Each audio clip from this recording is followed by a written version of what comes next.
Hello students, welcome to Global Online. This is Ankita सोद। Jammu Kashmir set paper 1 के final revision के लिए क्विक रिवीजन सीरीज में आज हम यूनिट नंबर 4 कम्युनिकेशन को डिस्कस करने वाले हैं।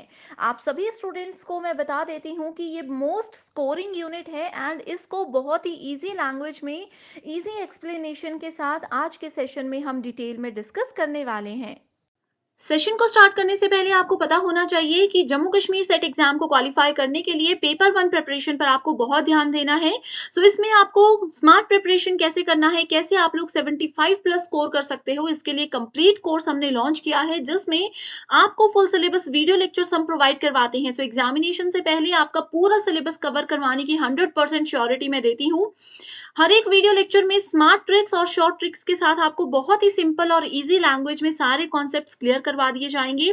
फुल सिलेबस नोट्स यहाँ पर आपको पीडीएफ के फॉर्मेट में हम प्रोवाइड करवाते हैं जिसको बहुत ही आसानी से आप सभी अपने मोबाइल फोन में भी डाउनलोड करके कभी भी कहीं पर पढ़ सकते हो।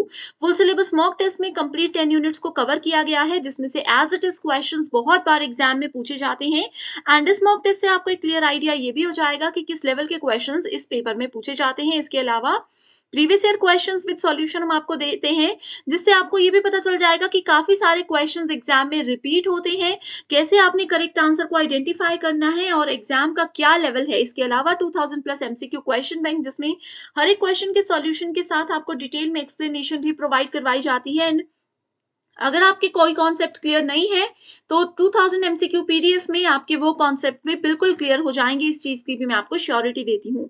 सो गिवन व्हाट्सएप नंबर्स पर आप जल्दी से कांटेक्ट कर लीजिए। इसको ज्वाइन करने के लिए सिर्फ आपको एक ही बार फीस देनी है, वो भी सिर्फ 2000 रुपए।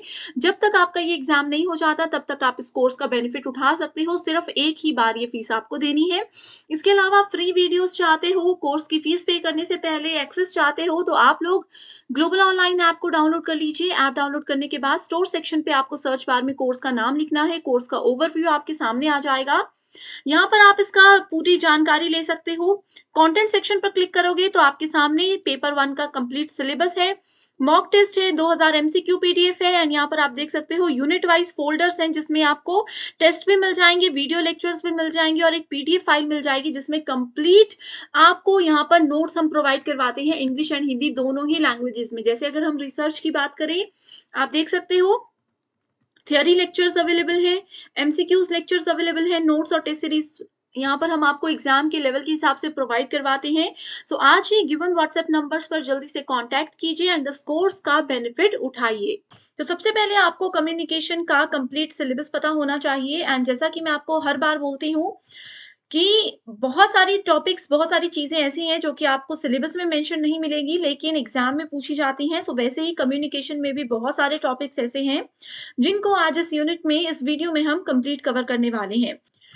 सबसे पहले हम देखते हैं कि कम्युनिकेशन, संचार या जिसको संप्रेषण भी कहा जाता है, वो एग्जैक्टली होता क्या है। कम्युनिकेशन एक इंसान जब दूसरे इंसान को कोई बात बताता है, कोई इंफॉर्मेशन शेयर करता है या फिर नॉर्मल सी कोई भी बातचीत करते हैं तो उसको कम्युनिकेशन यानी कि संचार बोला जाता है। Communication is defined as the process of passing information and understanding from one person to another. It is essentially a bridge of meaning between people. एक इंसान जब दूसरे इंसान को कोई भी नॉलेज देता है और वो नॉलेज ऐसा होता है, वो बात ऐसी होती है जो कि दोनों की ही समझ में आए, ठीक है, तो उसको कम्युनिकेशन बोला जाता है। कम्युनिकेशन क्या करता है, दो लोगों के बीच में एक ब्रिज जनरेट कर देता है, बातों से कनेक्टिविटी बना देता है। All communication is essentially sharing of information और सम मैसेजेस। ये जनरली बहुत ज्यादा इंपॉर्टेंट पार्ट होता है अगर आप लोग सोशल एक्टिविटीज में इन्वॉल्व होते हो। आपने देखा होगा कई लोग ऐसे होते हैं जिनकी पर्सनैलिटी ही ऐसी होती है, जो कम बोलते हैं या ज्यादा घुल मिल नहीं पाते किसी के साथ। तो उन लोगों का जो सोशल कल्चर है, उन लोगों का जो सोसाइटी में दोस्त है, फ्रेंड सर्कल है, वो उतने ज्यादा नहीं होते। इसमें यहाँ पर यही कहा गया है कि ये इंपॉर्टेंट पार्ट है आपकी सोशल एक्टिविटीज के लिए। Communication therefore is the exchange of thoughts, ठीक है, इसमें आप अपने अगर विचार, संदेश, सूचना आदि का आदान प्रदान करते हो तो उसको क्या बोला जाता है, कम्युनिकेशन बोला जाता है। एंड ये आदान प्रदान करने के लिए बहुत सारे तरीके होते हैं, जैसे कि स्पीच होती है यानी कि आप इसमें वर्ड्स का प्रयोग करते हो, संकेत होते हैं जैसे कि सिग्नल्स होते हैं, इशारे होते हैं, लिखित रूप से होता है जिसको कि आप लिख कर कोई मैसेज देते हो, तो ये सब कम्युनिकेशन ही होता है। अब हमारी इस क्लास में 2 प्रकार का कम्युनिकेशन हो रहा है। एक ये जिसमें मैं बोल रही हूँ यानी कि ओरल कम्युनिकेशन। मैं बोल रही हूँ, आप लोग सुन रहे हो, मैं इन्फॉर्मेशन दे रही हूँ, आप लोग रिसीव कर रहे हो। दूसरा इन्फॉर्मेशन रिटन है, जो चीज़ें आपके सामने आपको नज़र आ रही हैं। ओके? सो ये है written communication and oral communication. इसके अलावा स्टूडेंट्स यहाँ पर ये भी आपको पता होना चाहिए कि कम्युनिकेशन में लैंग्वेज एक बहुत इंपॉर्टेंट रोल प्ले करता है। लैंग्वेज के साथ-साथ अंडरस्टैंडिंग भी एक बहुत इंपॉर्टेंट रोल प्ले करता है। ये एग्ज़ाम में 2 पॉइंट्स बहुत बार पूछे गए हैं। अब मैं आपको पता है कि अंकिता सूद मैम की क्लास है, तो इंग्लिश एंड हिंदी दोनों लैंग्वेजेज़ में मैं आपको पढ़ाती हूँ। सिंपल लैंग्वेज में रियल लाइफ एग्ज़ाम्पल्स के साथ एक्सप्लेनेशन देती हूँ।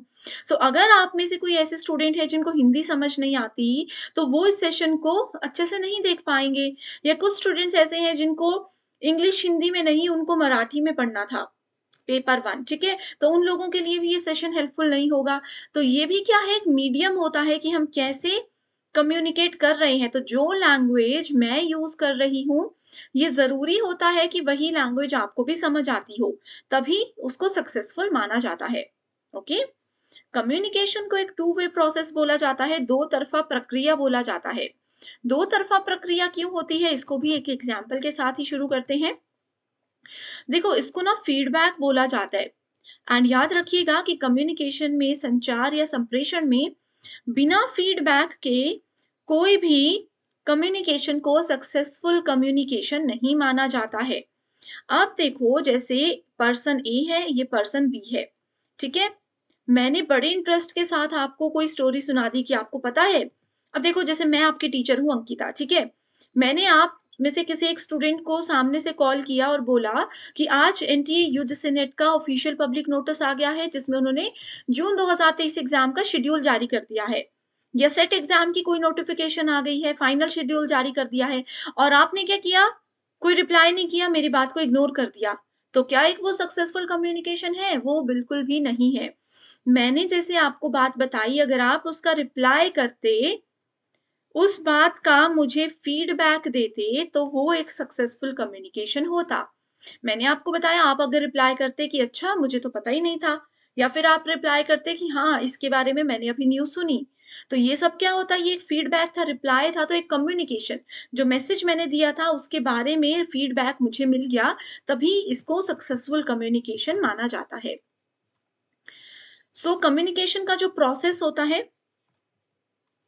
संप्रेषण की जो प्रक्रिया होती है, उसमें कुछ फेजेस होते हैं। सबसे पहले आता है सेंडर, फिर आता है ऑडियंस, यानी कि इसको रिसीवर भी बोला जाता है, और चैनल या मीडियम आता है। ठीक है? अब देखो, इसको यहाँ पर इसके साथ में बहुत इजीली आप समझ जाओगे। सेंडर होता है मैसेज भेजने वाला, ठीक है? रिसीवर होता है मैसेज को रिसीव करने वाला, मैसेज को लेने वाला, या जिसको मैसेज भेजा गया है। अब देखो, आप लोग व्हाट्सएप पे मैसेज करते हो, आपने यहाँ से किसी को मैसेज भेज दिया। आपने क्या किया? किसी को मैसेज भेज दिया, रिसीवर ने वो मैसेज रिसीव भी कर लिया, उनका मैसेज वो सीन भी हो गया, 2 ब्लू टिक भी वहाँ पर आ गए। उन्होंने अगर आपको फीडबैक दे दिया, उन्होंने आपके मैसेज का रिप्लाई कर दिया, तो आपको अच्छा भी लगेगा, है ना? कि हाँ, मेरे मैसेज का रिप्लाई किया, हमारी कम्युनिकेशन अच्छे से हो रही है, हमारी बातचीत अच्छे से हो रही है। लेकिन वहीं अगर आपने मैसेज किया और किसी ने मैसेज देखने के बाद उसको इग्नोर कर दिया, आपको फीडबैक ही नहीं दिया, आपको रिप्लाई ही नहीं किया, तो आपको अच्छा लगता है? बिल्कुल भी अच्छा नहीं लगता है कि देखो, हमने उनसे मैसेज किया, हमने उनसे कोई हाल-चाल उनका पूछा और उन्होंने हमें जवाब ही नहीं दिया। तो वो एक कम्युनिकेशन अच्छा नहीं होता। तो एक कम्युनिकेशन के लिए कुछ चीज़ों की ज़रूरत होती है। एक तो सेंडर, जो कि मैसेज भेज रहा है। अब मैसेज रिसीव करने वाला भी तो कोई चाहिए, नहीं तो किसको भेजोगे? एक मैसेज भेजने वाला पर्सन होगा, एक मैं हूँ, एक मेरी फ्रेंड है। मैं चाह रही हूँ कि अपनी फ्रेंड को मैसेज करूँ, तो 2 चीज़ों के बाद आपके पास एक मैसेज होना चाहिए, कोई बात होनी चाहिए जो आपने उनके साथ करनी है, कोई न्यूज़ होनी चाहिए, कोई इन्फॉर्मेशन होनी चाहिए जो आपने शेयर करनी है। ओके? एंड कोडिंग का मतलब होता है, कई बार ऐसा होता है ना, आपने कोई बात बतानी है, आप डायरेक्ट टेक्स्ट नहीं करते हो, आप उसका कुछ जीआईएफ भेज देते हो। ये टर्म्स मैं ऐसे ही यूज़ कर रही हूँ जो सबको ही पता होंगी। आप इमेज कोई भेज देते हो। आपने क्या किया, जो आप कहना चाहते थे उसको कोड फॉर्मेट में भेज दिया, और आपका फ्रेंड उसको समझ गया, उन्होंने उसको डिकोड कर दिया। एक और चीज यहाँ पर याद रखिए, 100% श्योर किसी ना किसी शिफ्ट में जरूर आएगी। सेंडर जो होते हैं उनको एनकोडर बोला जाता है, रिसीवर जो होते हैं उनको डिकोडर बोला जाता है। ठीक है, इस चीज को याद रखिएगा। सो यहाँ पर हिंदी मीडियम स्टूडेंट्स भी देख सकते हो, प्रेषक जो है वो सेंडर जो है उन्होंने संदेश यानी कि मैसेज भेज दिया। संकेत भाव से किसी भी माध्यम से प्राप्तकर्ता रिसीवर ने क्या किया, निहित भाव को समझा, जो इन्होंने संकेत भाव दिया था उसको समझा और संदेश को रिसीव कर लिया। उसके बाद उन्होंने उसका रिप्लाई किया जिसको फीडबैक यानी कि प्रतिपुष्टि कहा जाता है। तो ये कुछ स्टेप्स हैं जो कि याद रखने हैं आपको। इसके अलावा अब कम्युनिकेशन की कुछ और इंपॉर्टेंट डेफिनेशंस होती हैं जो कि एग्जाम में बहुत बार आती हैं। सो इसमें पहली है, communication means sharing of information. कोई जानकारी का, सूचना का आदान प्रदान करना संचार कहलाता है। Communication is the giving and receiving a message. मैंने मैसेज भेजा, आपने मैसेज को रिसीव किया, तो तभी कम्युनिकेशन होगी। मैंने मैसेज दिया, आप लोगों को वो मैसेज रिसीव ही नहीं हुआ, तो हमारी बातचीत ही आगे नहीं बढ़ेगी। मान लीजिए ये वीडियो मैं आप लोगों के लिए बना रही हूँ, इस वीडियो में मैं तो अपनी तरफ से पूरे एफर्ट्स कर रही हूँ। वीडियो अपलोड करने के बाद मुझे पता लगता है कि मेरी आवाज बीच बीच में आई ही नहीं, शुरू के 10 मिनट में मेरी आवाज ही नहीं बच्चों तक पहुंची, तो वो कम्युनिकेशन नहीं होगा क्योंकि आपके पास वो मैसेज, वो इंफॉर्मेशन प्रॉपरली पहुंचा ही नहीं। Communication is the transfer of information from one और मोर पीपल टू वन और मोर अदर पीपल। एक इंसान, कम्युनिकेशन बहुत प्रकार की होती है, एक इंसान बहुत सारे लोगों को मैसेजेस भेज सकते हैं, एक इंसान सिर्फ एक को भी मैसेज भेज सकते हैं, बहुत सारे लोगों ने एक साथ किसी एक पर्सन को मैसेज भेजा, ये सब कम्युनिकेशन के प्रकार होते हैं। कुछ और डेफिनेशंस हैं जो कि कुछ स्कॉलर्स के द्वारा दी गई थी, एंड ये डेफिनेशंस मैं काफी पुराने क्वेश्चन से लेकर आई हूँ जो कि एक्सपेक्टेड है अपकमिंग एग्जाम में भी पूछी जा सकती हैं। Communication is the sum of all things one person does when he wants to create understanding in the minds of another. It involves a systematic and continuous process of telling, listening and understanding. संचार सभी चीजों का मिश्रण होता है। इसमें एक व्यक्ति होता है, वो अगर अपने दिमाग में पैदा हुआ कोई बात है, अपने दिमाग की कोई बात है या कुछ और चीज है, वो किसी दूसरे को बताना चाहता है, शेयर करना चाहते हैं। एक सिस्टमैटिक वे में कंटिन्यूअस प्रोसेस होती है किसी को बात बताने की, किसी की बात सुनने की और समझने की, उसको कम्युनिकेशन बोला जाता है। दूसरी डेफिनेशन बोलती है, संचार को परिभाषित किया गया है, एक व्यक्ति से दूसरे व्यक्ति को सूचना के हस्तांतरण के रूप में यह विश्वास पैदा करता है या नहीं। ज्यादा इंपॉर्टेंट नहीं है, समय है तो डिटेल में और भी डेफिनेशंस मैं आपको ऑलरेडी प्रोवाइड करवा चुकी हूँ, बट बस बेसिक मीनिंग अगर पता है तो आप लोग डेफिनेशंस को अच्छे से समझ सकते हो। अब आते हैं एक इम्पॉर्टेंट पार्ट पर जहां से श्योर आप लोगों को क्वेश्चन आएंगे। इसमें से आप लोगों को ज्यादातर मैच द फॉलोइंग टाइप के क्वेश्चंस आते हैं, इसके लिए सारे कॉन्सेप्ट आपके क्लियर होना जरूरी है। सो कम्युनिकेशन के दो प्रकार होते हैं। पहला होता है based on home the message is addressed, कि जिसके आधार पर संदेश को संबोधित किया जाता है, और दूसरा है based on the basis of medium employed. So ये इंपॉर्टेंट नहीं है, टाइप्स अंदर के इंपॉर्टेंट है। तो पहले दो टाइप्स है, इंट्रापर्सनल और इंटरपर्सनल कम्युनिकेशन। मैंने आपको टीचिंग में भी ये बताया था, क्या होता है जहां पर भी, देखो ये है इंटरपर्सनल, दूसरा है इंट्रापर्सनल। ए आ गया, ए का मतलब होता है अपने आप से, ऐसे आप लोग इसको कभी भी नहीं भूलोगे। ट्रिक अच्छी लगी कमेंट करके जरूर बताइए, ताकि आगे आने वाले यूनिट्स में भी मैं यही ट्रिक्स, इसी तरीके के ट्रिक्स आपके लिए लेकर आती रहूं। ठीक है, इंट्रा, आ मतलब ए आ गया, ए का मतलब अपने आप से। सो इंट्रापर्सनल कम्युनिकेशन वो होता है जब हम अपने आप से बातचीत करते हैं। अब आप लोग, काफी बच्चे सोच रहे होंगे अपने आप से बातचीत का मतलब ये है कि हम पागल हैं जो खुद से ही बड़बड़ा रहे हैं। इंटरकम्युनिकेशन में बहुत प्रकार, इंट्रापर्सनल कम्युनिकेशन के भी आगे एग्जाम्पल है जिसको हम देखेंगे। सो जैसे कि हम बात कर रहे थे इंट्रापर्सनल कम्युनिकेशन की, अब देखो इसमें क्या होता है, एक होता है सेल्फ कॉन्सेप्ट, एक होता है ना हम अपने आप पे विश्वास रखते हैं। जैसे अभी मैं बैठी हूँ, मैंने अपने आप पे विश्वास रखा कि नेक्स्ट 1 ईयर में मैं अपने आप को किस लेवल पर देखना चाहती हूँ, ये मैंने अपने आप के साथ बात की, अपने दिमाग में सोचा, ये मेरी एक्सपेक्टेशन है फ्यूचर को लेकर, लाइफ को लेकर के। ठीक है, तो मन में कुछ सोच रहे हैं, मन में कुछ विचार कर रहे हैं। कई बार ऐसा होता है कि कुछ डायलॉग्स की प्रिपरेशन हम शीशे के सामने करते हैं, या फिर हम घूमते फिरते कई बार गाना गुनगुनाते हैं, ये सब चीजें इंट्रापर्सनल कम्युनिकेशन की होती है, जो हम अपने आप से ही कर रहे हैं, हमारे पास कोई दूसरा पर्सन नहीं है, अपने मन में ही कोई चीजें हम देख रहे हैं, सीख रहे हैं। ठीक है। उसके बाद आता है इंटरपर्सनल कम्युनिकेशन। इंटरपर्सनल में दो या दो से ज्यादा लोग आपस में बातचीत करते हैं, इंटरपर्सनल कम्युनिकेशन। ठीक है, डिफरेंस देख लो। इंट्रापर्सनल स्ट्रेस मैनेजमेंट के लिए होता है, सेल्फ एंड प्रायोरिटीज मैनेजमेंट, इसको डिटेल में मत जाइए। यस, थोड़ा सा और पॉइंट्स में बताती हूँ, इसको आप इग्नोर कर सकते हो। इंट्रापर्सनल में नो फीडबैक, किसी भी तरीके का फीडबैक नहीं होता, क्योंकि हम अपने आप से बात कर रहे हैं, कोई गाना गुनगुना रहे हैं, मन में सोच रहे हैं, तो फीडबैक हम किसको देंगे। लेकिन इंटरपर्सनल में फीडबैक बहुत इंपॉर्टेंट होता है। एक अगर सुन रहा है, दूसरा सुना रहा है, तो वो उसका रिप्लाई भी तो करेगा ही। ठीक है, या 3 लोग हैं तो उसमें भी वो रिप्लाई तो करेंगे ही उनकी बात का। इसमें गिविंग एंड रिसीविंग फिनोमिना होता है इंटरपर्सनल में, कि अगर आप लोग कोई मैसेज दे रहे हो तो आप अगले मिनट में मैसेज को रिसीव भी करोगे। ये वर्बल भी होता है, नॉन वर्बल भी होता है, ये दोनों प्रकार हम अभी डिस्कस करने वाले हैं आगे। ठीक है, इसके बाद आते हैं group communication and mass communication. ये है हमारे पास दो प्रकार। जो पहला आप देख रहे हो, जिसमें यहाँ पर ये 4 दोस्त बैठे हैं, ये क्या है, ये ग्रुप बनाकर बैठे हैं, इसको बोला जाता है ग्रुप कम्युनिकेशन। और दूसरा वाला है मास कम्युनिकेशन। एग्जाम्पल अभी देखेंगे, इसमें से श्योर क्वेश्चन आता है, 4 पॉइंट्स एग्जाम में आते हैं, इंटर, इंट्रा, ग्रुप और मास। मैच द फॉलोइंग का क्वेश्चन यहाँ से बहुत बार आता है। ग्रुप कम्युनिकेशन में बहुत सारे लोग होते हैं, 4, 5, 6, 10, कितने भी लोग हो सकते हैं, और सब अपनी अपनी बात एक दूसरे के साथ ऐसे करके शेयर कर रहे हैं। ठीक है, जैसे कि ग्रुप स्टडी होती है, ग्रुप स्टडी को भी छोड़ो, ग्रुप में बैठकर हम गप्पे मार रहे हैं, एक ने कुछ बोला, दूसरे ने उसका मजाक उड़ाया, तीसरे ने उसका रिप्लाई किया, चौथे ने बस बोला कुछ नहीं, हंसे जा रहे हैं। तो ये ग्रुप कम्युनिकेशन है कि सबकी इसमें इक्वल एंड एक्टिव पार्टिसिपेशन होती है। इसके बाद आता है मास कम्युनिकेशन। मास कम्युनिकेशन का एक बेस्ट एग्जाम्पल है न्यूज। मास का मतलब होता है बहुत सारे लोग। इसमें क्या होता है, ये पर्सन जो है वो न्यूज सुना रहे हैं, ठीक है, एंड यहाँ पर पूरी दुनिया 1 लाख, 10 लाख, 50 लाख लोग जो हैं उस न्यूज को एक साथ सुन रहे हैं, अपने अपने घर पर बैठकर सुन रहे हैं। लेकिन अगर ये लाइव न्यूज है तो एक साथ अपनी अपनी जगह में रहकर सुन रहे हैं।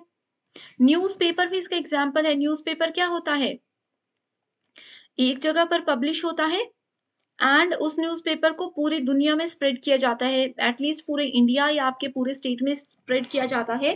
तो वो मास कम्युनिकेशन होता है कि एक इंसान ने कुछ बात बोली जिसको सब सुन रहे हैं।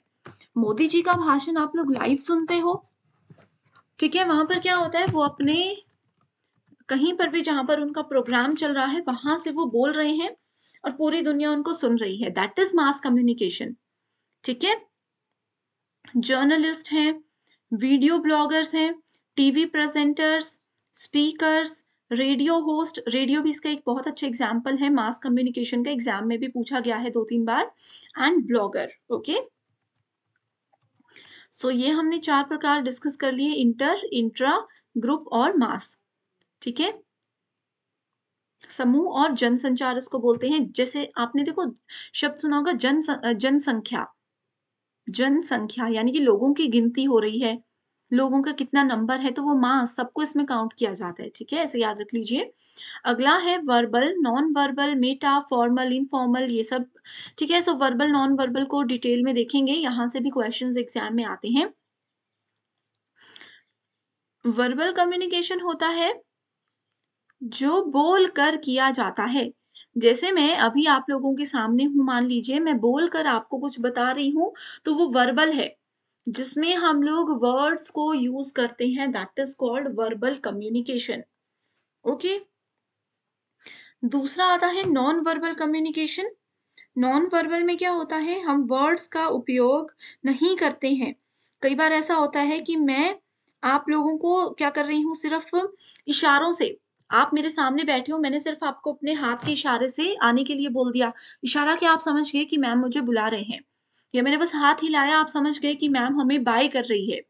ठीक है, तो ये होते हैं नॉन वर्बल, जिसमें हमने मुंह से कुछ नहीं बोला, वर्ड्स का यूज नहीं किया, बस आंखों से, हाथों से, बॉडी लैंग्वेज से ही कुछ बात बता दी। ठीक है? जैसे हम कई बार आँखों से इशारा करते हैं ना अपनी फ्रेंड को कि उसको देखो, ये सबने किया होगा, ठीक है? वो होता है नॉन वर्बल कम्युनिकेशन। वर्बल में होता है जब हम उनको बोलेंगे कि उस पर्सन को देखो या उस बुक को देखो, उस चीज़ को देखो, इस तरीके से, ठीक है?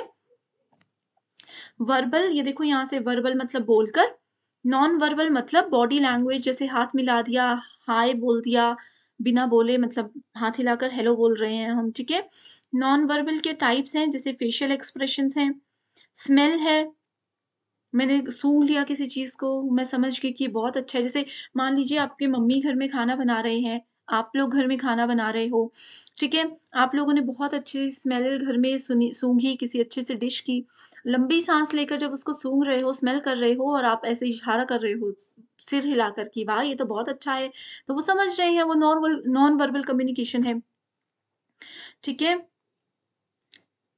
क्रोनेमिक्स जो होता है, टाइम से रिलेटेड जो होता है, ये भी नॉन वर्बल है।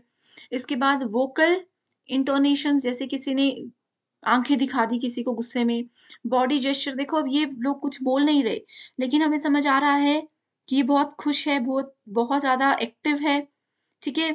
ये कुछ सोच रही है, ये मोबाइल में बिज़ी है, इनको किसी चीज़ में इंटरेस्ट नहीं है, तो ये क्या हुआ, बॉडी लैंग्वेज से हम चीज़ों को समझ गए।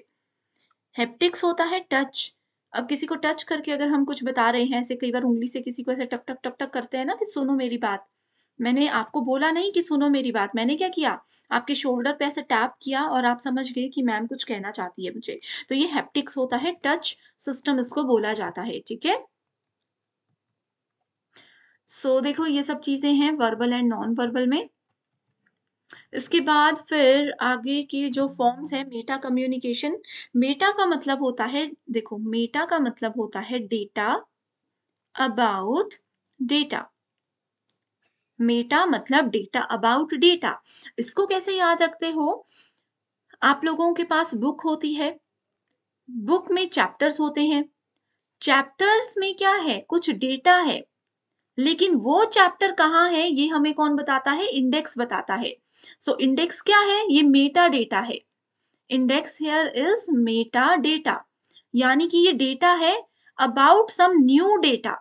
इंडेक्स हमें किसी फ्रेश डेटा या किसी और डेटा तक पहुंचाता है, ओके? सो मेटा कम्युनिकेशन के केस में भी क्या होता है? Here the speakers choice of words unintentionally communicate something more than what the actually word state. जैसे मैंने आपको बोल दिया कि मैंने आपको आज तक इससे अच्छा तैयार होते कभी नहीं देखा, तो इसका मतलब क्या है? इसका मतलब है दूसरा पर्सन बोल सकता है कि अच्छा इसका मतलब है आज मैं पहली बार अच्छा लग रहा हूँ। एक्चुअल में मेरा मतलब ये था कि आज आपकी ड्रेसिंग सेंस बहुत ही ज़्यादा अच्छी है, या फिर मैंने ए को बोल दिया कि आज तुम बहुत सुंदर लग रही हो। ए ने इसको समझ लिया कि अच्छा मतलब मैं आज ही सुंदर लग रही हूँ, आज से पहले मैं सुंदर नहीं लगी। सो वो मेटा कम्युनिकेशन में होता है कि आप बोलना कुछ और चाहते थे लेकिन उन्होंने उसको समझा कुछ और। तो इसके लिए क्या होता है, लिसनर जो होता है, सुनने वाला जो होता है, उनको अपनी लिसनिंग स्किल्स में थोड़ी-सी इम्प्रूवमेंट की इस केस में ज़रूरत होती है। फॉर्मल एंड इनफॉर्मल क्या होता है? जो क्लासरूम कम्युनिकेशन होता है ना, वो ज़्यादातर फॉर्मल होता है, खास करके ट्रेडिशनल जो पारंपरिक शिक्षण होता था, वो फॉर्मल होता था। A formal channel of communication can be defined as the means of communication that is formally controlled। जैसे देखो आप लोग अगर देखोगे, मान लीजिए हमारी ये कंपनी है, इस कंपनी में जब हमारी मीटिंग्स होती हैं, ये रियल लाइफ सिचुएशन से रिलेट कर रही हूँ, जब मीटिंग्स होती हैं तो क्या होता है, हम बहुत फॉर्मली बात करते हैं कि बस अपने काम की बात की और फाइनल कंक्लूजन निकाला और मीटिंग खत्म। वहीं पे इनफॉर्मल अनौपचारिक संचार ये होता है जब हम लोग पिकनिक पर जाते हैं, किसी ट्रिप पर जाते हैं, तो वहाँ पर हम कोई बड़ी सीरियस टॉक्स नहीं करते, वहाँ पर सब मस्ती के मूड में रहते हैं, वो इनफॉर्मल कम्युनिकेशन होती है। उस समय यहाँ-वहाँ की बातें, मज़ाक, मस्ती सब चलता है। जैसे कि आप लोगों के टीचर्स हैं, आप लोगों के टीचर्स जब क्लास में पढ़ाते थे स्कूल टाइम में, तो वो पढ़ाते समय बहुत फॉर्मल रहते थे, स्ट्रिक्ट भी रहते थे, पॉइंट टू पॉइंट बात करते थे, थोड़ा बहुत हँसी-मज़ाक भी चलता था, बट ज़्यादातर पॉइंट टू पॉइंट रहते थे, फॉर्मल रहते थे। लेकिन जब आप लोग पिकनिक्स पर जाते थे या किसी इवेंट्स में जाते थे, तो टीचर्स आपके कितने फ्रेंडली रहते थे आपके साथ, तो वो इनफॉर्मल कम्युनिकेशन हो जाता है, ठीक है?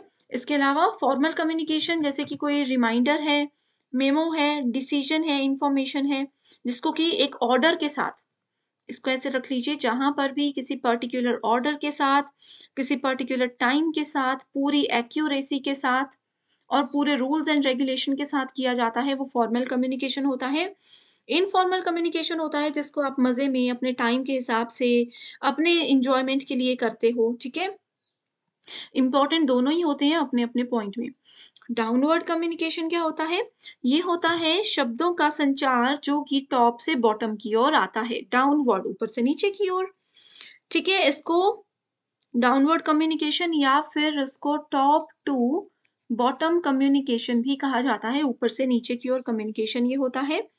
इसमें क्या होता है, मान लीजिए कि किसी किसी कंपनी के एचआर जो है, सीनियर पोस्ट होती है एचआर, ठीक है? वो किससे बात कर रहे हैं? किसी न्यू एम्प्लॉयी से या फिर इंटर्नशिप वाले पर्सन से बात कर रहे हैं, तो वो डाउनवर्ड कम्युनिकेशन है, ठीक है?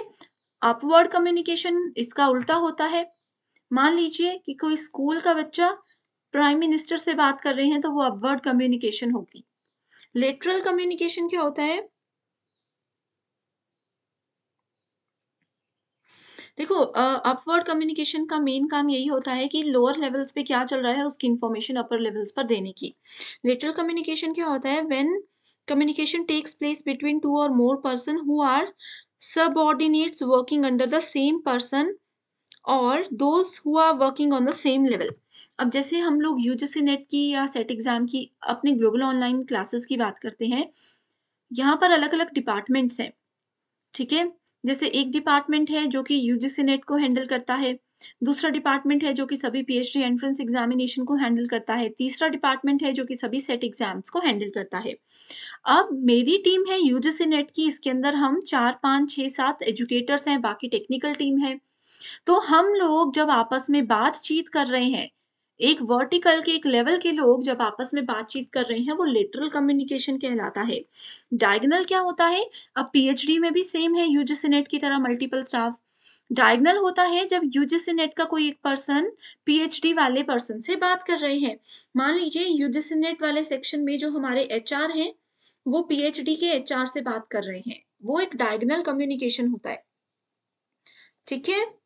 सो आई होप यहाँ से आपके ये सारे टाइप्स बिल्कुल क्लियर हो चुके हैं। इसमें से श्योर क्वेश्चन एग्ज़ाम में आएँगे। सो आगे हम देखते हैं कि किस प्रकार के क्वेश्चंस, किस लेवल के क्वेश्चंस इस वाले सेक्शन में से एग्ज़ाम में आपसे पूछे जा सकते हैं और पूछे गए हैं। ओके, देखो ये रहा पहला क्वेश्चन। स्टेटमेंट 1 बोलती है interpersonal communication can be mediated और मेडिएटेड। ये 2023 का प्रश्न है। और उसके बाद स्टेटमेंट 2 बोलती है on its part mostly mass communication need not be mediated. ठीक है, सो इसका करेक्ट आंसर है statement 1 is true, statement 2 is false. Interpersonal communication व्यवहित या अव्यवहित हो सकता है। कैसा भी कम्युनिकेशन ये हो सकता है, दो लोग अगर आपस में, इसको ना सिंपल लैंग्वेज में आप मेडिएटेड और इमीडिएट की जगह फॉर्मल और इनफॉर्मल भी बोल सकते हो। दो लोग बात कर रहे हैं, मैं और मेरी फ्रेंड है जो ग्लोबल ऑनलाइन में काम करते हैं, ठीक है? तो इसमें क्या होता है, मान लीजिए कि हम दोनों अभी कहीं मार्केट में घूमने गए हैं, तो हमने क्या किया, हम लोगों ने वहाँ पर गप्पे मारी, यहाँ-वहाँ की बातें की, मूवी देखी, तो वो इनफॉर्मल हो गया कि दो लोग इनफॉर्मली भी बात कर सकते हैं। और क्योंकि हम दोनों सेम जगह पर काम कर रही हैं, तो जब हम ऑफ़िस में आते हैं, तो हम फॉर्मल हो जाते हैं, एकदम काम की बातों पर आ जाते हैं, फिर यहाँ-वहाँ और मूवीज़ की बातें नहीं चलती। तो इंटरपर्सनल में वो होता है, लेकिन मास कम्युनिकेशन में ये कहा गया है कि वो मीडिएटेड नहीं होता, फॉर्मल नहीं होता। ये बिल्कुल गलत है, मास कम्युनिकेशन बिल्कुल फॉर्मल होता है। आपने न्यूज़ वालों को कभी सुना हँसते-खेलते मज़ाक करते हुए या जोक मारते हुए आपको न्यूज़ सुना रहे हैं? ऐसा नहीं होता, वो बिल्कुल फ़ॉर्मली औपचारिक रूप से आप तक खबरें पहुँचाते हैं। अगले कम्युनिकेशन के प्रकार हैं एसिंक्रोनस और सिंक्रोनस। देखो, एसिंक्रोनस होता है असमान रूप से, हम इसको एक तरीके से मान सकते हैं, अतुल्यकालिक संचार, और सिंक्रोनस होता है तुल्यकालिक संचार। इसको नोट कर लीजिए हिंदी मीडियम स्टूडेंट्स। अब देखो, मैंने आप लोगों को कोई ईमेल किया, अभी मैंने 11:05 पर आपको ईमेल किया। आपने इसका रिप्लाई मुझे 11:50 पर किया। क्योंकि आपने उस मेल को देखा ही लेट, तो वो एसिंक्रोनस है कि अच्छे से कम्युनिकेशन नहीं होती। अब व्हाट्सएप पे भी अगर आप किसी से बात कर रहे हो, आपने उनको अभी मैसेज किया, वो आपको रात को रिप्लाई करेंगे। आप उसको सुबह रिप्लाई करोगे, वो फिर अगले दिन रात को रिप्लाई करेंगे। तो ये एसिंक्रोनस होता है कि एक सीक्वेंस नहीं है, टाइम नहीं है इसमें फिक्स्ड, ठीक है, कि कितनी देर में रिप्लाई करना है, और ये कम्युनिकेशन अच्छा भी नहीं होता। मज़ा नहीं आएगा ना बात करने का। आपने किसी फ्रेंड को पूछा, बताओ कैसे हो? क्या चल रहा है? वो 2 दिन बाद रिप्लाई कर रहे हैं, उसके 3 दिन बाद आप रिप्लाई कर रहे हो, तो वो एसिंक्रोनस होता है। ठीक है? अब प्री रिकॉर्डेड वीडियो मैसेजेस, जैसे आप मेरा ये रिकॉर्डेड लेक्चर देख रहे हो, तो इसमें मैं आप लोगों से वीडियोज़ के दौरान वीडियो रिकॉर्ड करते समय क्या कर रही हूँ, क्वेश्चन पूछ रही हूँ। आप इसका रिप्लाई एकदम से तो नहीं कर रहे हो, आप वीडियो को पूरा देखने के बाद इसका रिप्लाई कर रहे हो। या फिर इस वीडियो को आप लोग मान लीजिए, अभी काफ़ी बच्चे ऐसे होंगे जो कि 1 महीने बाद, 1 साल बाद इस वीडियो को देख रहे हैं अपलोड होने के, तो आप लोग उस वक़्त रिप्लाई करोगे, तो ये प्री रिकॉर्डेड वीडियोज़ क्या है, एसिंक्रोनस है। सिंक्रोनस क्या होता है?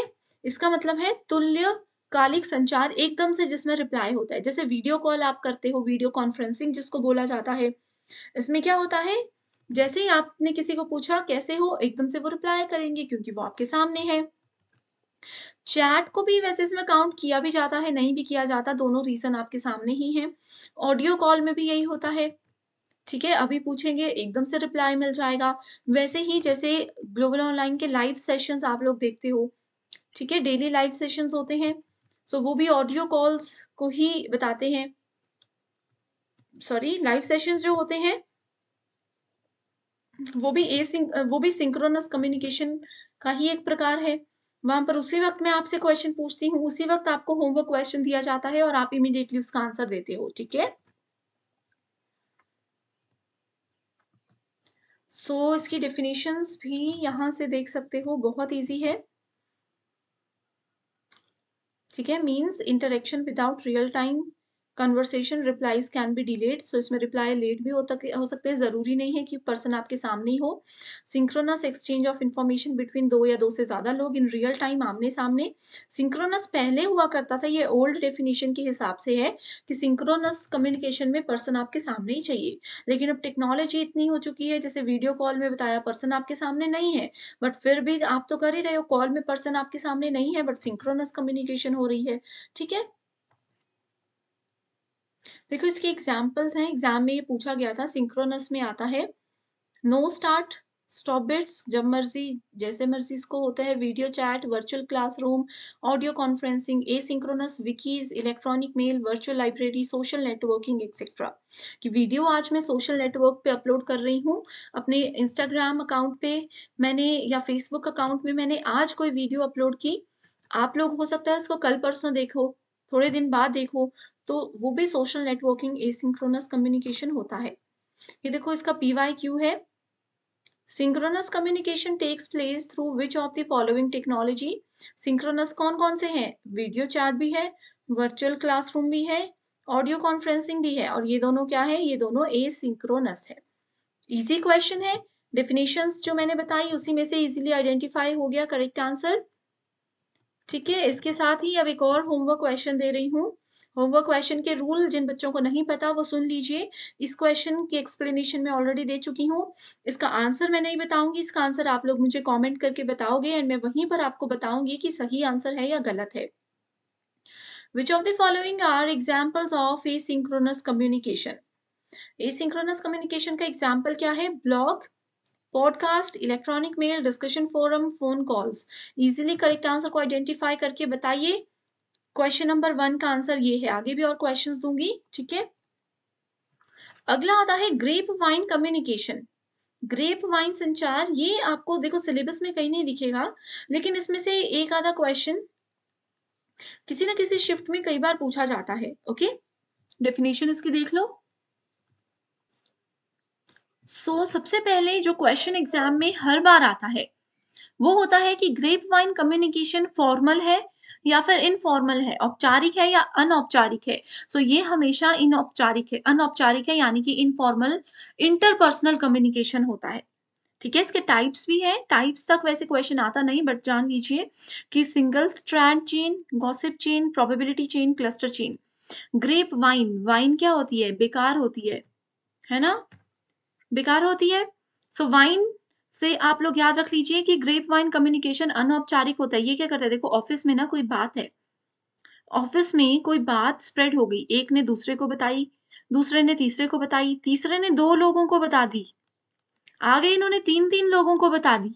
ये क्या हो गया, बात फैल गई पूरी जगह। ये देखो कितने खुश हैं सारे, एक दूसरे के साथ इधर-उधर की बातें शेयर कर रहे हैं। तो ये ग्रेप वाइन संचार होता है, ठीक है? जैसे इसमें चेन बनती है, क्लस्टर चेन होता है, प्रोबेबिलिटी चेन होता है, गॉसिप चेन होता है, सिंगल स्ट्रैंड चेन होता है। एक दूसरे को आगे बातें बताते जाते हैं। अब मैंने जैसे मान लीजिए ऑफिस में किसी की कोई बात बता दी किसी को, या ऐसी कोई न्यूज़ मैंने बता दी कि आपको पता है ऐसे-ऐसे होने वाला है। आगे क्या हो गया, आगे उन्होंने उस बात को थोड़ा बढ़ाकर बोल दिया। तीसरे पर्सन ने उस बात में और अपनी तरफ से थोड़ी-सी स्टोरी ऐड कर दी। चौथे पर्सन ने और भी ज़्यादा स्टोरी ऐड कर दी, कुछ एग्ज़ाम्पल दे दिए, कुछ सच में सिचुएशंस के साथ रिलेट कर दिया। तो वो बात कुछ और थी, एक्चुअल में जो लास्ट पर्सन तक बात पहुँची वो स्टोरी ही कुछ और थी। तो वो ग्रेप वाइन कम्युनिकेशन होता है। क्लियर है? बहुत ईज़ी था। एग्ज़ाम में आएगा, करेक्ट आंसर इनफॉर्मल अनौपचारिक संचार ही होना चाहिए। The informal communication or casual social interaction between people within the organization is known as grapevine. Hindi medium वाले पढ़ लीजिए। This kind of communication links the whole organization quickly. एकदम से ऐसा तो ना, काम की बातें किसी को बतानी हो तो नहीं जल्दी पहुंचती लोगों तक, लेकिन फालतू बातें, यहाँ वहाँ की गप्पे, इसने ऐसा किया उसने वैसा किया वाली गप्पे क्या होती हैं, एकदम से फैल जाती हैं। सो ऑर्गेनाइजेशन में क्विकली ये स्प्रेड हो जाती हैं and allow the employees to build strong bonds. Types of grapes क्या होते हैं, 4 टाइप्स हैं, lonely sure, gossip, possibility and group. Okay, so 4 प्रकार हैं। एग्जांपल्स के लिए मैंने थोड़ा-सा वैसे पॉलिटिक्स वाला एग्जांपल दे दिया, लेकिन समझाने के लिए, ठीक है? ताकि आप लोग एग्जांपल्स को रिलेट कर सको एग्जाम में। अगला है कैरेक्टरिस्टिक्स ऑफ कम्युनिकेशन, संचार के लक्षण क्या है? It involves at least 2 person, कम से कम 2 लोग होंगे तभी कम्युनिकेशन होता है। मैसेजेस में होना बहुत ज़रूरी है, 2 लोग आपस में बैठे हैं। कई बार होता है ना, मैं और मेरी फ्रेंड बैठी हुई हैं, बस चुपचाप बैठे हैं, कुछ नहीं कर रहे, ना कोई बात कर रहे हैं, ना कुछ कर रहे हैं। वो क्यों? क्योंकि हमारे पास मैसेज ही नहीं है, हमारे पास कोई बात ही नहीं है, हमारे पास कोई इन्फॉर्मेशन ही नहीं है, हम बोलें क्या? ये खास करके जो इंट्रोवर्ट होते हैं उनके साथ होता होगा। आप में से भी कोई हो इंट्रोवर्ट जिनके साथ ऐसा होता है कि बैठे तो हैं फ्रेंड के साथ, किसी के भी साथ, पर पता ही नहीं बात क्या करनी, 5 मिनट बात के बाद चुप। ठीक है? तो मैसेज बहुत ज़रूरी है कम्युनिकेशन के लिए। कम्युनिकेशन में भी रिटन, ओरल, जेस्चरल, ये हमने डिस्कस कर लिया है। 2 वे प्रोसेस है। 1 वे जो मैसेज डिलीवर होता है, 2nd वे जो फीडबैक यहाँ पर दिया जाता है। Okay? It's primary purpose is to motivate a response. किसी के रिस्पॉन्स को मोटिवेट करने के लिए फीडबैक दिया जाता है। कम्युनिकेशन में भी formal and informal. It is an integral part of process of exchange. Okay? According to the behavioural model, अब देखो मॉडल्स ऑफ कम्युनिकेशन में ये 2023 का क्वेश्चन है, अभी जो लास्ट एग्जाम हुआ था इसमें कहा है बिहेवियरल मॉडल जो है व्यवहारगत मॉडल जो है, प्रतिरूप जिसको बोला जाता है, communication approach is considered as reward punishment based, इसको बोला जाता है। बस याद रख लीजिए, बिहेवियरल मॉडल में ज्यादा कुछ नहीं आता। इसमें क्या होता है, देखो ये एक ऐसा मॉडल है, कई बार आप किसी ऐसे इंसान से जरूर मिले होंगे, जैसे आप बैठे हो, आप सोच कर गए कि आज तो मैं इसको अपने बारे में कुछ भी नहीं बताऊंगी, ये जितना मर्जी उगलवाने की कोशिश कर ले, मैंने इनको अपने कुछ खास सीक्रेट्स बताने ही नहीं है। लेकिन ये जो पर्सन है, ये पर्सन बहुत चालाक है। इन पर्सन ने क्या किया, इस पर्सन ने हम ये बोल सकते हैं कि अपनी सारी बातें बता दी, अपने सारे टॉप सीक्रेट्स बता दिए, और हमें फिर भी नहीं बोला बताने के लिए, लेकिन हमें क्या हो गया, हमें इंटरनल मोटिवेशन हुआ थोड़ा सा नेगेटिव वाला कि अरे इन्होंने भी तो अपने सीक्रेट्स हमें बता दिए, तो हम भी बता देते हैं। तो एक पर्सन का जो बिहेवियर होता है, एक पर्सन की जो पर्सनालिटी होती है, ऐसी पर्सनालिटी होती है कि वो हमें अपने बातों से इतना अट्रैक्ट कर लेते हैं कि हम उनको अपनी सारी बातें बता ही देते हैं।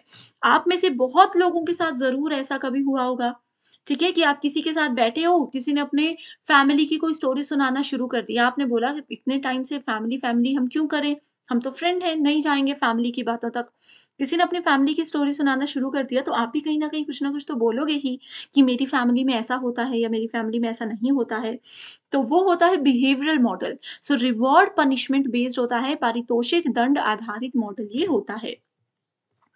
अगला question, which of the following are the characteristics of moderate approach to intercultural communication. ये भी 2023 का क्वेश्चन है। इंटरकल्चरल कम्युनिकेशन का मॉडरेट अप्रोच कौन सा है? पहला तो है इंटरकल्चरल कम्युनिकेशन इज यूनिडिसिप्लिनरी। अंतर सांस्कृतिक होती है क्या? नहीं होती है।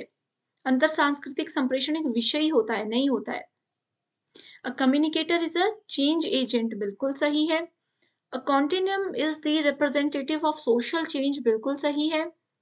Change is a response to both inside and outside stimuli, बिल्कुल सही है। Culture and communication have limited linkages, ये गलत है। सो करेक्ट आंसर है option number B, that is B, C and D here. ठीक है, सो इसके बाद आते हैं एक और मॉडल पे जिसमें से क्वेश्चंस एग्जाम में पूछे जाते हैं, वो है transactional model of communication. So transaction क्या होती है? आप देखो गूगल पे यूज करते हो और भी कोई भी बैंक अकाउंट डिटेल्स यूज करते हो, उसमें आपकी ट्रांजैक्शन हिस्ट्री आप चेक करते हो कि यहाँ पैसे दिए, यहाँ पैसे दिए, आज तक की आपकी जितनी बैंक के साथ बातचीत हुई है, ट्रांजैक्शन हुई है, वो सब आपको मिलती है। ट्रांजैक्शनल मॉडल में भी यही होता है कि एक पर्सन ने अगर कोई बात बताई, दूसरा पर्सन जब उसको रिप्लाई करेगा, फिर पहला पर्सन उसको उस बात का रिप्लाई करेगा, फिर दूसरा पर्सन करेगा, वो कम्युनिकेशन होता है। यही होता है ना, एक अच्छी कम्युनिकेशन, 2 लोग अगर बात कर रहे हैं, एक दूसरे की बात का अच्छे से जवाब दे रहे हैं, रिस्पॉन्स दे रहे हैं, तो वो ट्रांजैक्शनल मॉडल ऑफ कम्युनिकेशन होता है। संचार का लेन-देन वाला मॉडल इसको बोला जाता है। एक चीज़ और होती है ट्रांजैक्शनल मॉडल में जो क्वेश्चन पूछा जाता है, इसको याद रखिएगा। प्रीवियस ईयर भी पूछा गया है, आगे भी पूछा जाएगा कि पर्सन ए और बी बात कर रहे हैं। पर्सन ए अभी सेंडर है, सेंडर को हम क्या बोलते हैं? एनकोडर बोलते हैं। और पर्सन बी क्या है?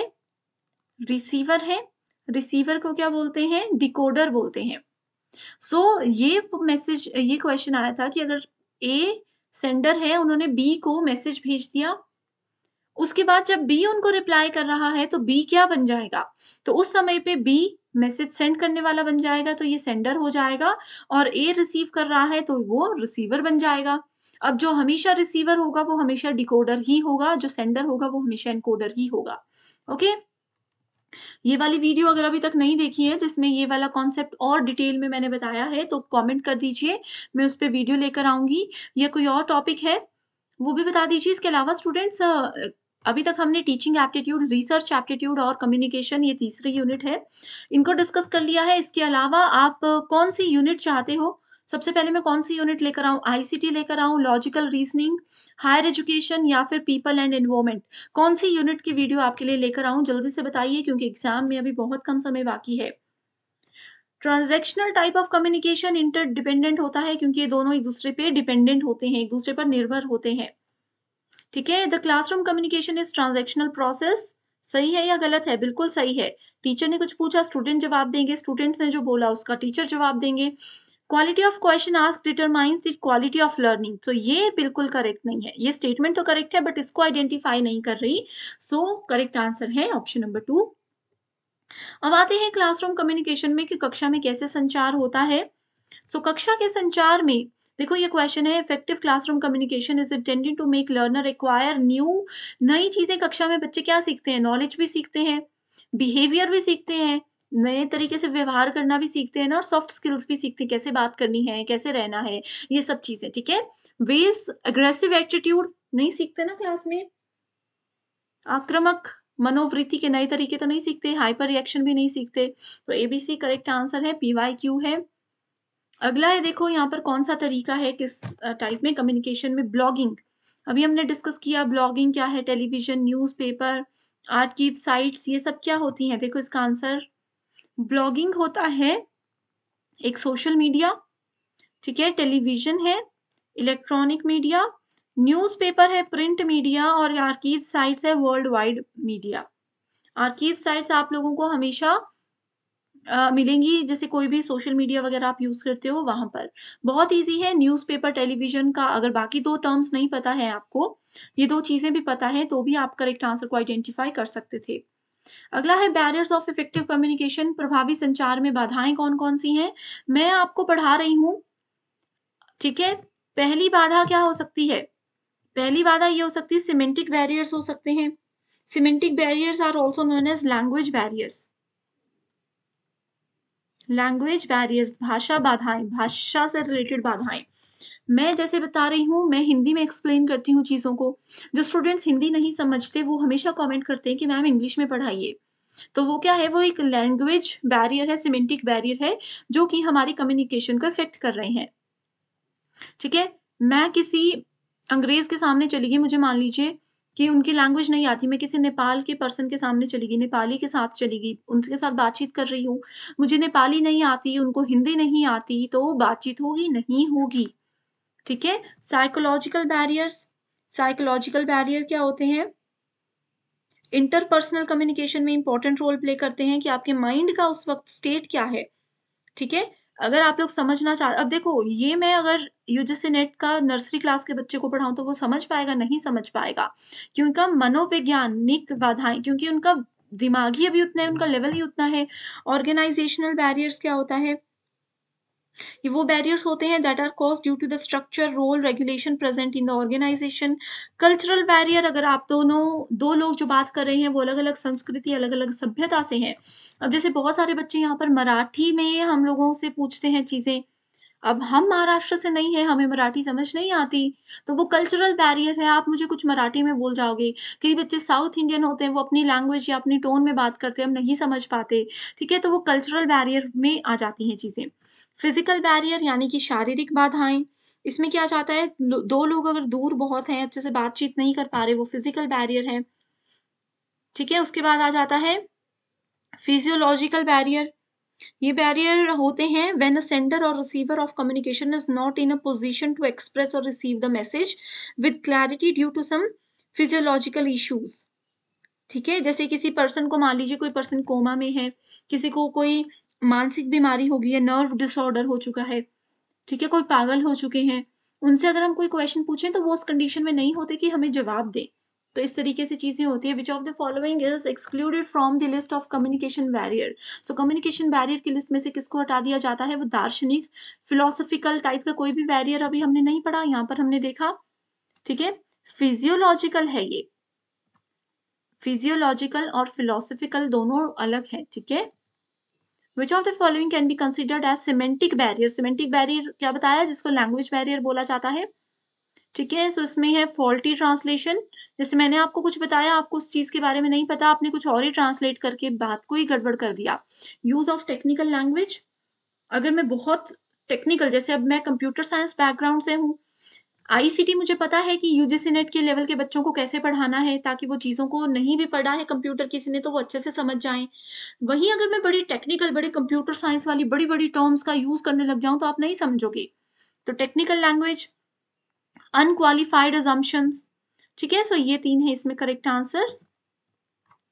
From the list given below identifies psychological barriers of communication. So psychological barriers क्या होते हैं? Influence of psychological state of communicator, sender and receiver which creates an obstacle of effective communication. So इसमें है prejudice, disinterest, in attention. Psychological यानी कि दिमाग से related चीजें, ठीक है? साइकोलॉजी कभी भी वर्ड आता है तो वो दिमाग से ही होती है, मनोवैज्ञानिक चीजें ही होती है, ठीक है? सो इसमें क्या होता है, अब मैं आपको कुछ बता रही हूँ, कोई बात बता रही हूँ, आपका इंटरेस्ट ही नहीं है, आप सुन ही नहीं रहे हो, मैं बोल रही हूँ, आप मोबाइल चलाने में बिजी हो, तो ये सब बैरियर्स होते हैं, वही ऑप्शंस में दिए गए हैं। नेक्स्ट क्वेश्चन है, the conventional media of newspaper, radio and television lag. So ये भी 2023 का क्वेश्चन है। जो समाचार पत्र, रेडियो, टेलीविजन पारंपरिक मीडिया यूज करते थे, उसमें किस चीज की कमी होती थी? कंटेंट तो होता था, विषय वस्तु होती थी, यूजर भी होते थे, लोग पढ़ते थे उस समय अखबारें, न्यूज भी सुनते थे, डिस्ट्रीब्यूटिव चैनल भी होते थे, न्यूज़पेपर तब भी लोगों को हर घर में मिलता था, सब कुछ होता था, लेकिन फेस टू फेस इंटरेक्शन नहीं होती थी, ठीक है, आमने-सामने बैठकर वीडियो कॉल, ऑनलाइन, ऑफलाइन कभी भी वो चीज़ पॉसिबल नहीं हो पाई अभी, लेकिन ये चीज़ें ऑनलाइन, ऑफलाइन पॉसिबल हैं। व्हिच टाइप ऑफ कम्युनिकेशन, ये भी 2023 का क्वेश्चन है, which type of communication Howard Rheingold has called a bloodless technological ritual. Bloodless communicate करते हैं, लेकिन इसमें कोई रिश्ता नहीं है, कोई किसी को मतलब नहीं है एक-दूसरे से, वो है इंटरनेट कम्युनिकेशन। पेपर 1 के साथ-साथ पेपर 2 प्रिपरेशन पर भी ध्यान दीजिएगा, ये आपको एग्ज़ाम क्वालीफाई करने में बहुत ज़्यादा मदद करता है। लेकिन एग्ज़ाम के पैटर्न के अकॉर्डिंग आपको स्मार्ट प्रिपरेशन करना है, जिसके लिए हम कंप्लीट स्टडी मटेरियल आपको प्रोवाइड करवाते हैं। इसमें आपको फुल सिलेबस नोट्स और एमसीक्यूज़ मिलेंगे। एमसीक्यूज़ में previous year questions, most repeated और एक्सपेक्टेड क्वेश्चंस हैं, जो कि एग्ज़ाम में एज़ इट इज़ पूछे जा सकते हैं। एंड ये स्टडी मटेरियल एग्ज़ाम के बाद इंटरव्यू को क्वालीफाई करने में भी आपको मदद करेगा। सो सब्जेक्ट्स के नाम आपके सामने हैं, अपना पेपर 2 का सब्जेक्ट देखिए एंड गिवन व्हाट्सएप नंबर्स पर कांटेक्ट करके इसको आज ही ज्वाइन कर लीजिए। इसके लिए सिर्फ आपको एक ही बार फीस देनी है, 1280 रुपए। मैं आपको एश्योरिटी देती हूँ कि एग्जाम जब तक नहीं हो जाता, जब तक इंटरव्यू क्वालिफाई नहीं हो जाता, आप इस स्टडी मटेरियल का बेनिफिट उठा सकते हो। वो भी सिर्फ एक ही बार आपको फीस देनी होगी। तो बिना समय बर्बाद किए जल्दी से इन नंबर्स पर कांटेक्ट करके आप इसकी पूरी जानकारी ले लीजिए। So thank you so much for watching this video and I wish you all the very best.